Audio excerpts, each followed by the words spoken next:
her, so please be respectful. I know that you all will, because you guys are such a great group of ladies and gentlemen, even, here that we have in here tonight. So we're really looking forward to having her. We have comedian Muffy here tonight, and then we also have her cameraman Chris. But we want you to real quick.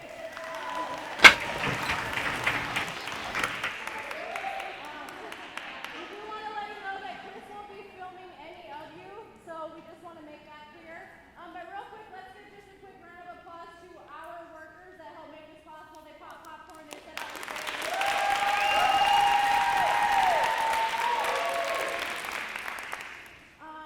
So like I said, please just be respectful to the comedian this evening and be appropriate. She will have time for questions at the end as well, so please just save your questions for last. There will be plenty of time for that. I think without further ado, respect one another. yes. Without further ado, though, let's go ahead and give a warm round of applause to comedian Muffy.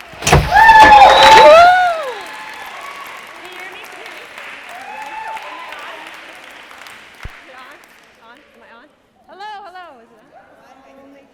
1 second. Okay. All right. Hello. All right.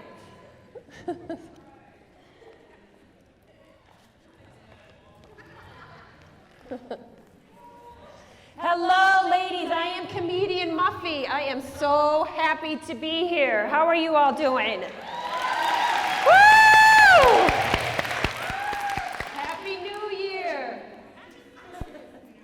Ladies, I want you to laugh, clap, and have a good time tonight. The more you laugh, the more fun we will have.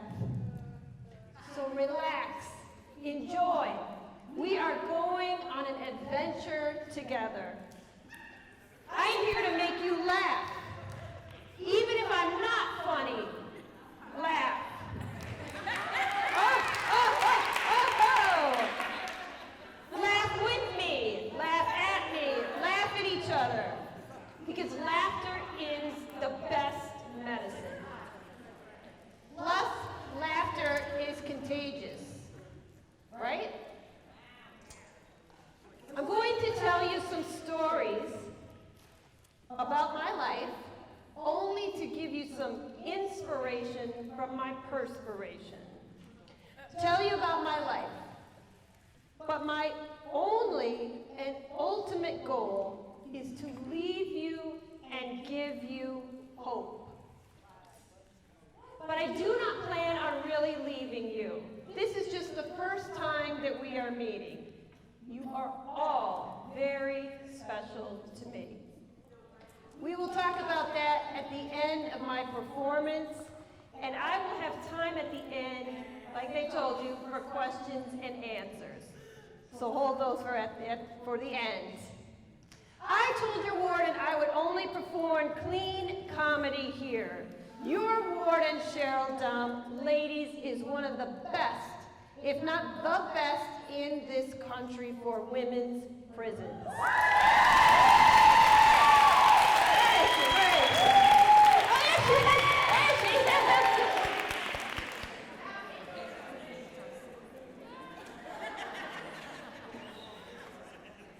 Thank you.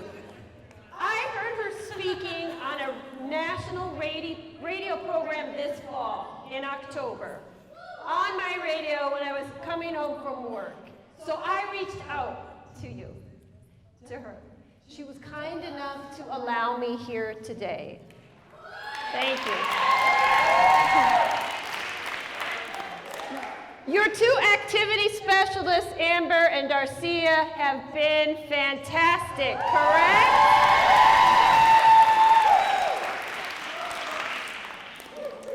You know, 2 hours before this performance today, because I have 3 performances, we had one at 1:30, and then this one, and one at 6. I was talking to my son, and he said, Mom, how are you going to do that? You know, you don't have a good memory, you're old.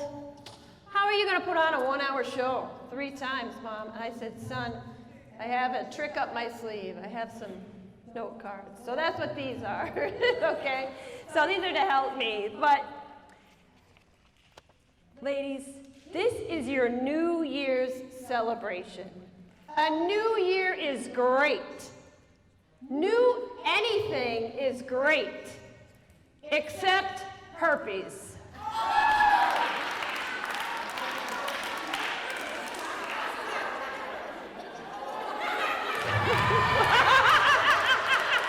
Come on, I just want to smile. All right. That is a new you can't give back.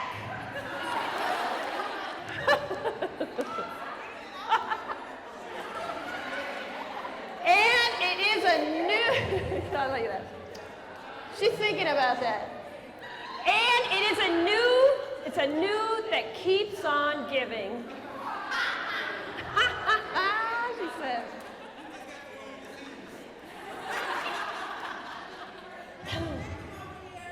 All right. I'm glad you guys are enjoying the show right off the bat. That's a sign of a good show. All right, next. I was born in Colorado. And my parents, who don't like any of their 4 children, moved us to Minnesota when I was 8. I liberated myself at the age of 20 and moved to New Jersey.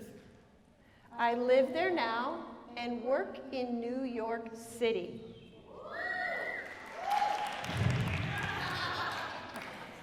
At the age of 20, I moved to New Jersey with my first husband. Ooh, she said first husband. I wonder if there's a second. If there's a second, what happened to the first? You know, ladies, I've always found that men are like buses. Another one always comes along, whether you want them to or not.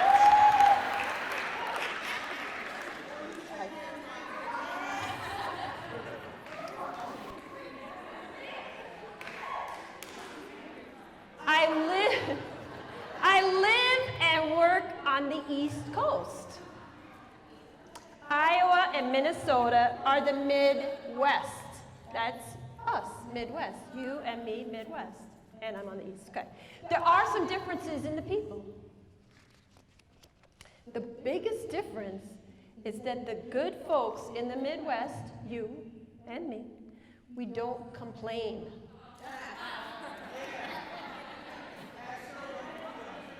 The New York, New Jersey people complain about everything. The number one thing they complain about, you can never change, the weather. The minute the New Jersey people start complaining with the first snowflake flying through the air, they complain with 0 accumulation on the ground. Oh, Muffy, it's snowing. How will I drive? What if the guy doesn't come to plow my driveway in time for me to leave for my manicure? What will I wear? What about my hair? My car will get dirty. The commute. What am I going to do? This is just awful. I have to look at them and say, really? You know we're only supposed to get 1 inch of snow, right? We get that 1 inch of snow, we'll have 1 or 2 inches on the snow, then it will stop. You know when a Minnesotan will complain about snow? Day 2 of having to shovel snow off of our roof with our roof rake. They just look at me and say, what is a roof rake? That's exactly what I do. I say, are you kidding me? I walk away at that point. My son was in elementary school, and the town that I live in is so wealthy. The town that I used to live in is so wealthy, they have no public school buses. I didn't say I was wealthy. I said I was a school bus.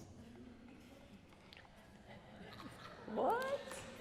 I would drive him to school and then go to work.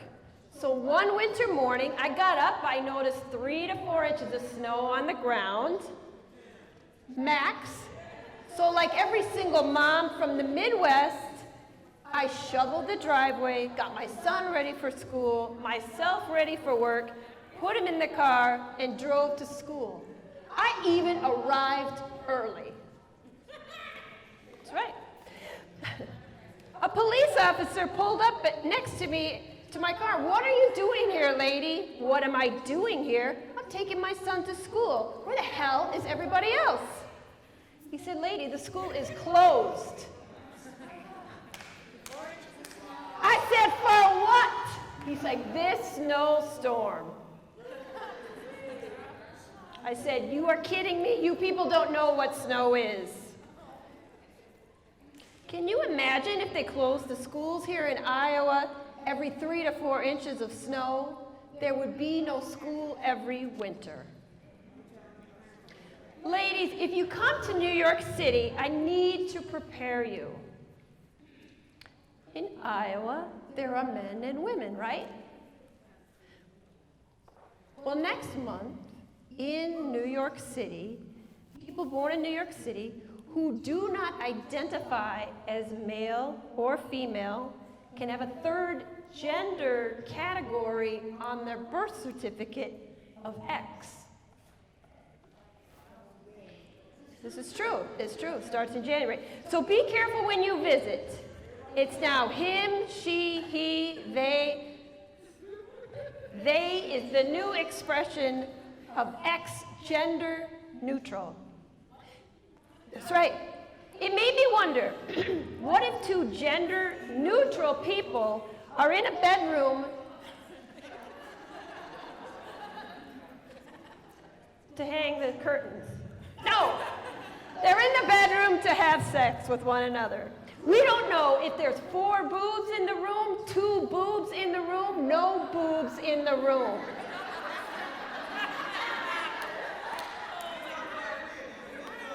All we definitely know is that there are 2 assholes in the room. Ah, there's a big laugh. That was the biggest laugh. Except, no.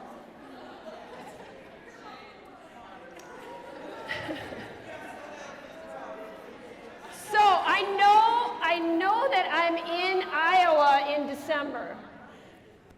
But I didn't bring my winter coat. Why, Muffy? I'll tell you why. Because I have my own heating system. Hot flashes. It's like having an easy bake oven on my chest, except I can't turn it off, and it heats up from 86 degrees Fahrenheit to 600 degrees Fahrenheit in a matter of seconds.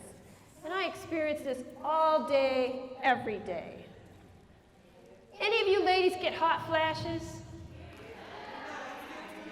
They are the worst. Women, we get hot flashes. What do men get? Pay increases. Women, we give birth. What do men do? They nap. They take naps.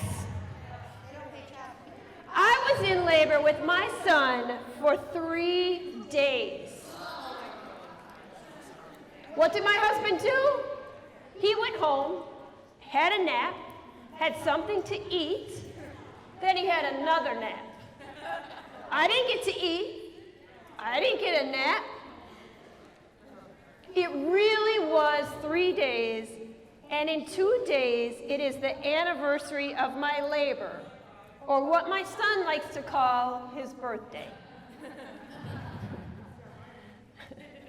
I will call him up and remind him every year about my Labor Day.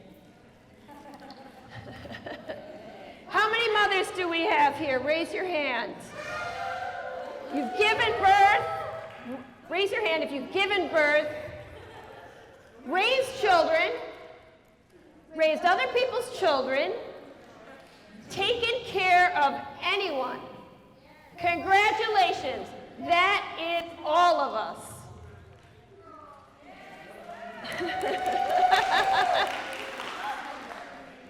You know, I asked that same question at a men's prison in Moose Lake, Minnesota last week, and not one man raised their hand.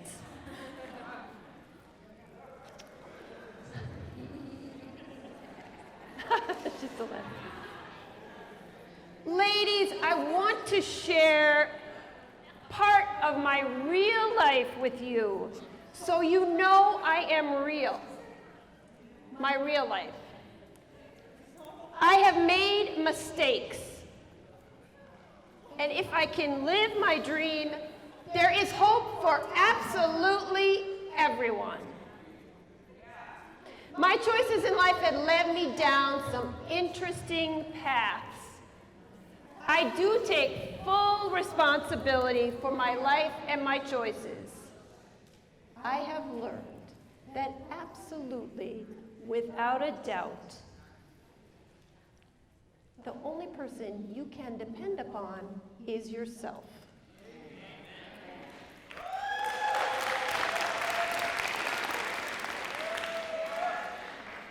And of course, God. Ladies, I do believe in God.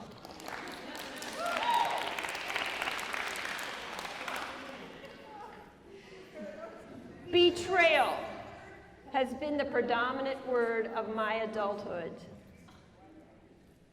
I started dating my first husband when I was 12 years old.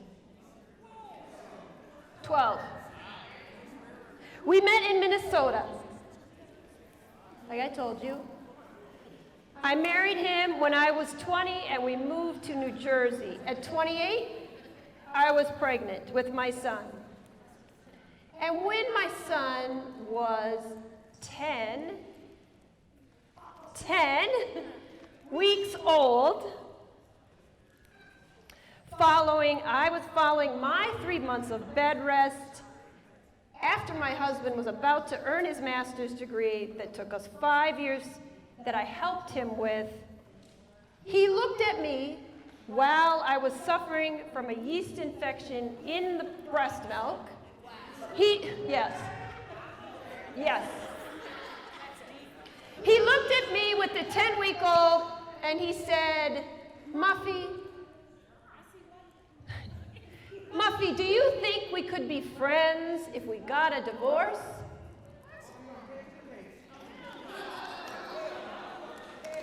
Ladies, that was betrayal. I didn't see it coming. I felt like I got hit by a train. Wait a minute, I'm going to stay home with my 3 kids like we talked about. I have 1 in my arms, I want 2 more. I don't want to return to work. This is why I helped you for these last 5 years get a graduate degree. I don't have a plan.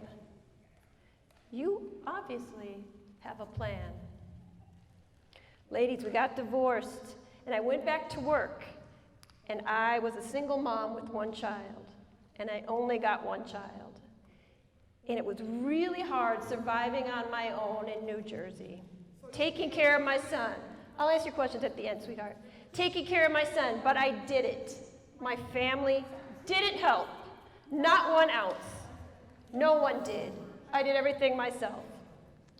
But that betrayal does not compare to the betrayal that was coming in my life. In 2009, when I was 39, 10 years later, I lost my job. The economy was down, and I could not find another job. And I did not find another full-time job for 3 years. I had my son and myself and a house to take care of. Still no support from my family. I got remarried this year also.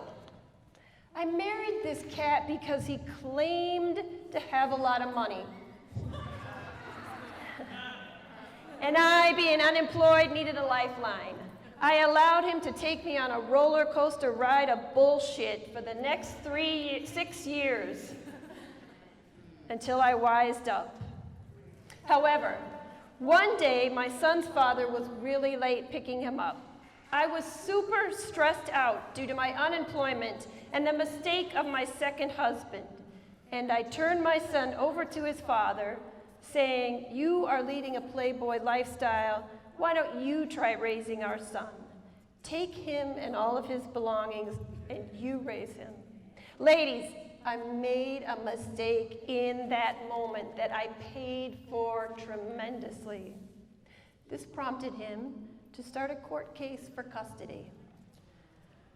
Unfortunately, because my second husband was an ex-con, my family sided with my first husband.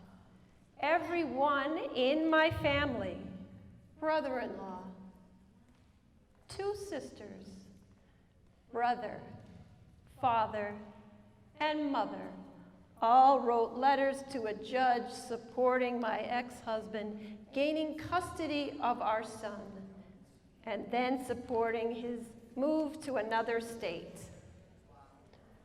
I was forced to see my son only via supervised visits with his father. I had to have a psychological evaluation done by a psychologist for $6,500.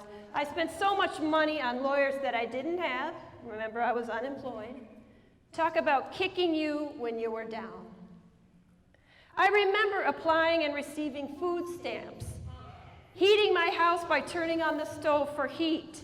I remember going through a dead woman's couch for loose change, finding it and selling her shoes for money. I remember personally knowing the counselor I saw for heating assistance from my church. I don't know how I survived, ladies. Wow. You know, it's nice to see all your faces here today. I mean, really see you. I think they're motion detector lights. There we go. We're so I was saying it's nice to see your faces. Really see you. On the outside, no one really looks at anyone anymore. They are all looking on their cell phones. They all have cell phone face. The strangest time is going out to dinner and watching a couple eating together, but both of them are on their cell phones. What's the point of that? There we go. At least stay home and save the money you just spent. You know when this trend is going to end? You know the only thing that would have put a stop to cell phone face? The only thing that will stop it is when cell phones have the ability to smell. When the other person on the other end of the line can smell what you are doing, then they will hang up.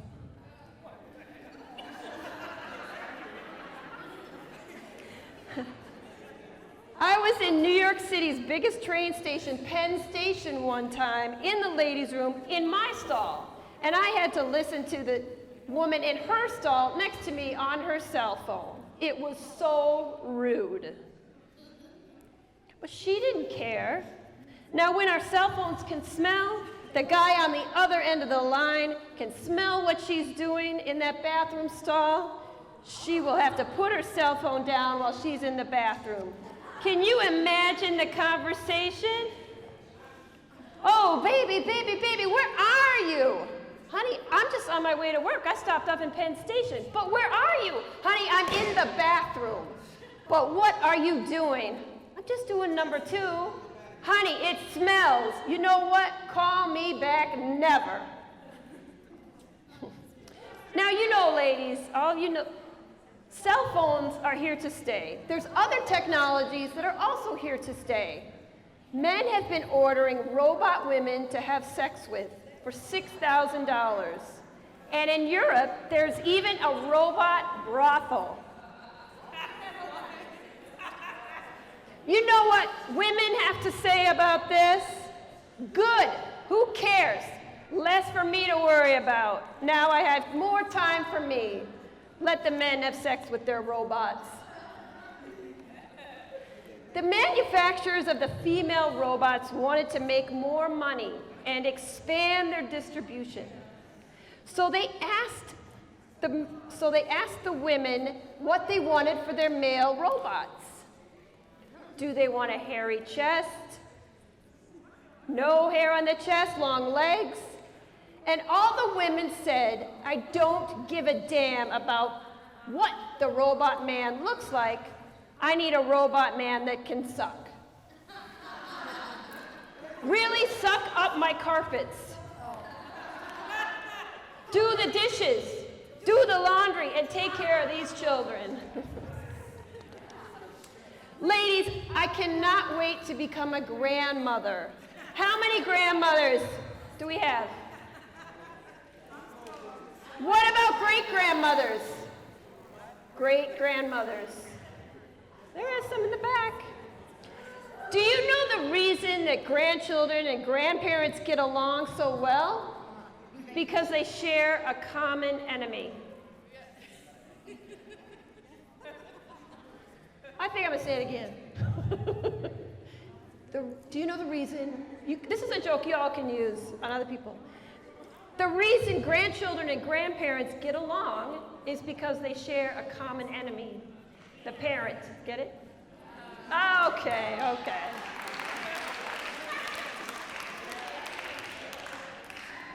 Ladies, if you ever visit New York City, let me tell you about it. Tall buildings, people everywhere, it's organized chaos. But don't forget to look down when you are walking. I have seen tons of dog shit on the street. At least I think it's dog shit. Some of those piles are really big. Well, just keep it in mind. Ladies, I want to share with you 3 important messages that I want to leave you with for now, the new year, and for your future. These 3 things will change your life. They changed my life. When it comes, number 1, when it comes to friends and family, only associate with people who support you. If they don't support you, don't have them in your life.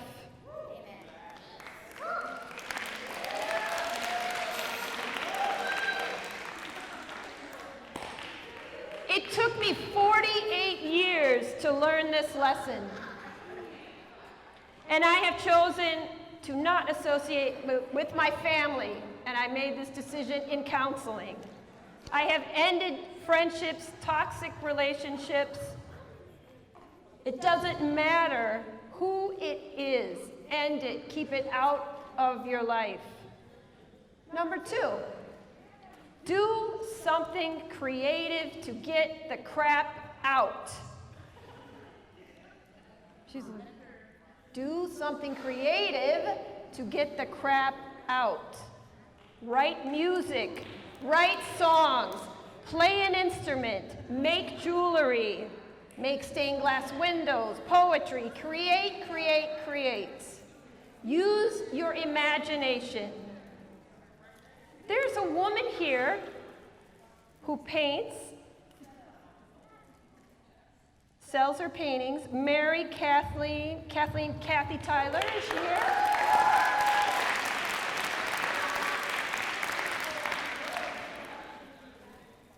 She's a reader, she's an artist, she's a pianist, she's worked as a court reporter, she's accumulated degrees while she's been here. Last year, she raised $6,000 for religious organizations by selling her paintings. Yes.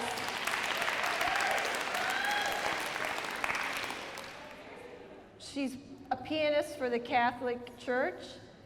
Ladies, I went on a tour this afternoon. Amber was kind enough to take me on a tour. Guess what I saw? Your painting opportunity. You all have an opportunity now to paint. You have instruments. They're working on guitar lessons. The point of the story is, if she can do it, Kathleen, and I can do it, you can do it. So create. Number 3, do something for somebody else. Because somebody always has it worse than you do.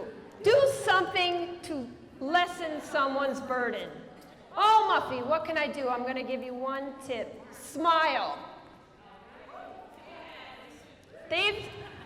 There have been studies where someone they had a plan to hurt themselves, someone smiled at them, and just the smile made the difference. They didn't hurt themselves. And guess what? Smiling helps you. You feel better. So smile, smile, smile. Out of my life challenges, I wrote 2 books, a children's book and a book I am giving you tonight.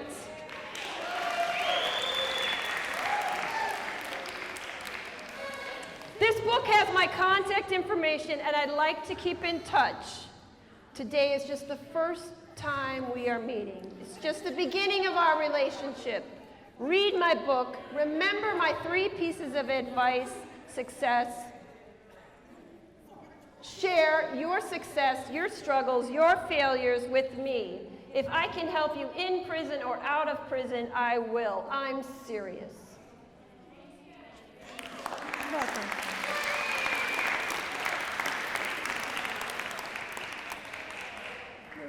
This October, I got remarried for the 3rd time.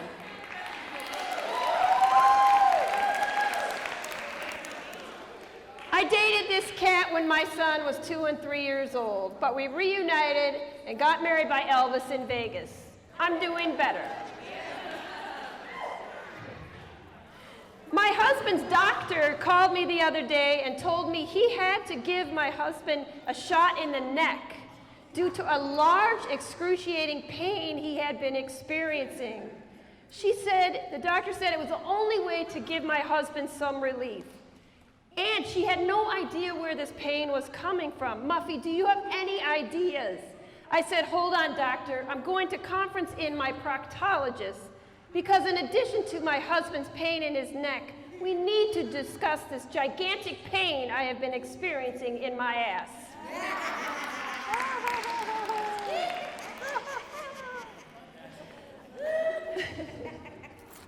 All right, I'm just going to read some of the lessons out of this book. Ladies, this book, you all right? This book came after I survived a terrorist explosion in New York City. I'd been working on it for 3 years, and my son was turning 18, and after the explosion, it's in the book, you can read about it. I said, Muffy, you better get your affairs in order. You work in New York City, for God's sakes. So I wrote the book. Still have to get my affairs in order, but that's another story. On the back is my contact information, but I want to read some of the most important lessons, and then I'm going to do one more bit that I did at the Apollo, and then we're going to have questions and answers. Number 19. So there's 26 lessons. I'm starting with 19. 19, you will make mistakes in life. That is okay. That's life. Learn from your mistakes and move on and try not to repeat them. Everybody makes mistakes, but not everyone learns from them.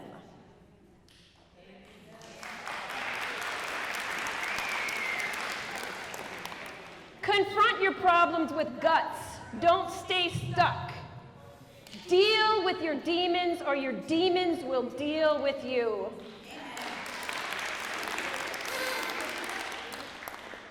Live in truth. Don't live in denial. If there is a problem, get to the root cause.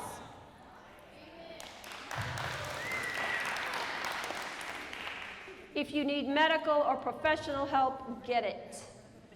You can heal with help, no matter what happened to you. You can heal. You can.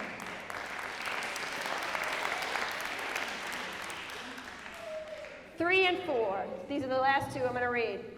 3, don't do what people want you to do. Do what is best for you. This is always what will make you healthy. Listen to yourself and your needs first. Sacrificing your needs, wants, and desires for others leads to unhappiness.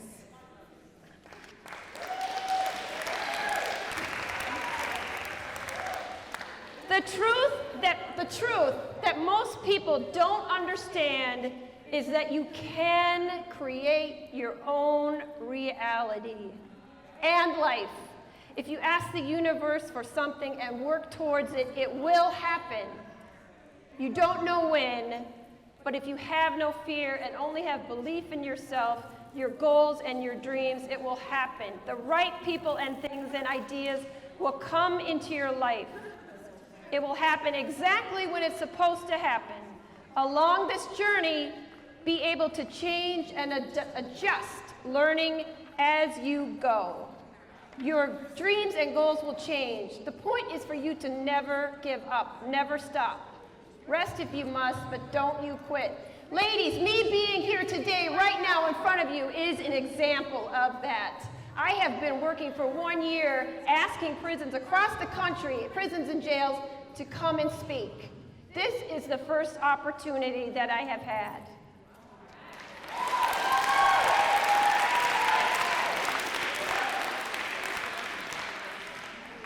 Remember what I said in the beginning? I was in my car in New Jersey, and I heard the radio program talking about you, this prison, and your warden. I reached out. And I am here today.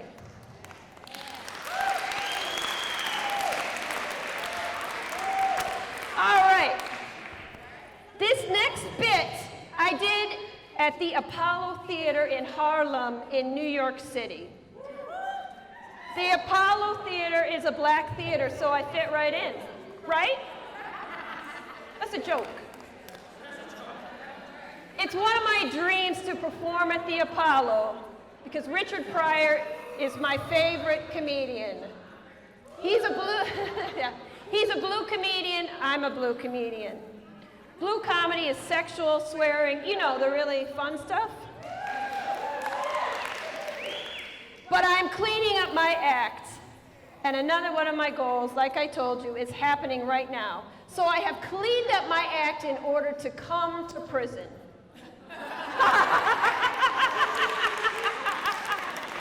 I even think that's funny. So here's the bit. I did it this September at the Apollo. Hello, I am comedian Muffy, and I am done with dating. Girls are taught from the age of 18 minutes you have to kiss a lot of frogs to find your prince. Well, my frog pond is full. It's turning into a cesspool. One of my frogs, Keith, was really slippery. He loved to hop from my lily pad onto other women's lily pads. I had to rip off his legs. Next was Tony the bullfrog, bull about mob ties, high-paying jobs, and Swiss bank accounts. I tore out his tongue. No more bull. The next frog, George, croaked. Don't worry, it was natural causes. At least frog Walter told me ahead of time about his warts before trying to hop onto my lily pad. He left with all his pieces. What am I going to do with my pond full of frogs? I know, frog legs for everyone. Thank you. Now it's time for our questions and answers. Raise your hands. And raise your hand. And be respectful, and I will call on you, sweetheart. Nobody else? Yes, sweetheart. Your question is, my husband got his master's degree in what? Which husband? Oh, my second husband got his master's degree, and I'm not what? You didn't get a case. I didn't get a case. Statutory murder first. Oh, I didn't kill him, you said. I did not. He's alive and well, yes. You have a question? This is a question and answer time. Who's next? Who's next? Yes. What? She asked me the question, did I ever reconnect with my son? Absolutely, we never disconnected.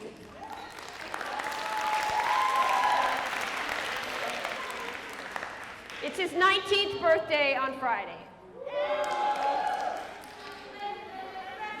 Thank you, ladies. Who has another question? Yes, ma'am.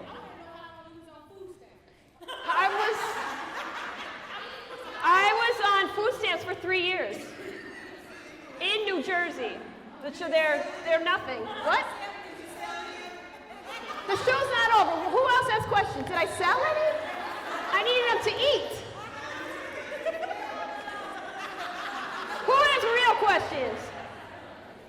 Sit down, ladies. Oh, there's a question in the back. Sit down.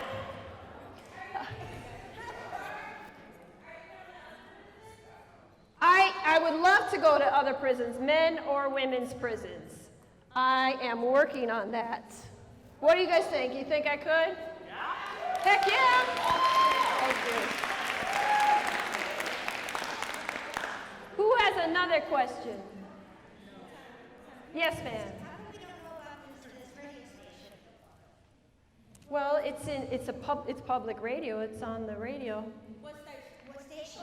NPR, National Public Radio. It was broadcast across the country. And then you guys have been written up in New York Times? New York Times. The New York Times, which is the paper in the... You are famous. You are famous. Yes, what's your question? Do I know how to talk like a New Yorker? Yes, do I know how to? Not 100%, because I'm originally from Minnesota and Colorado, so I guess I talk like this. You know what, as long as the New Yorkers hear me when I say, get out of my way, that's good enough. Yes, what's your question? I have been a comedian. I've always wanted to be a comedian, like in my mind, but I never had the courage or the guts.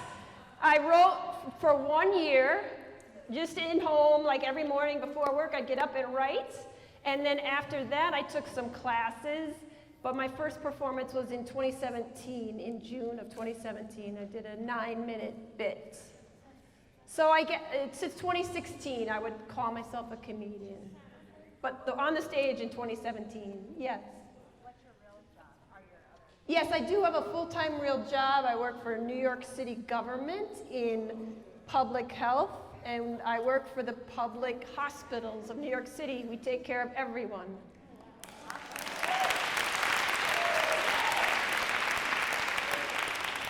And the other group, they were interested to know, in my professional life, I've worked with people who are homeless, people with HIV, people who are in recovery from drugs and alcohol. So. But I love this the most. Yes? Have I been to Hollywood? Girl, I'm here. This is my Hollywood. This is my Hollywood. This is my Hollywood. I don't need Hollywood. Forget California. Yes, ma'am. So, have you ever been in trouble with the law before? Have I ever been in trouble with the law before? Yeah, I told him, well, yeah, I had a court case. But me, yes, judges, yes. You got a yes, you got a cookie, you better choose. Yes, I lost my son. He was taken from me and given to his father, yes. Shh. Have I been arrested? Somebody asked that. No, I have not been arrested. Pardon? What? Wait, I want to repeat your question so everybody hears it. I said, what did you do to get your son took from you? That was the story. Were you listening? We can't recreate it. No, that's a real question. I'll tell you after. I'll explain it again for the second time. But second husband, that's kind of pertinent. It means, important. Key. You remember that. What's your question?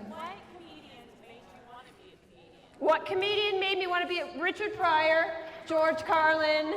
I like comedians that are storytellers. You can see I try to be a storyteller. That was a joke. I am a storyteller.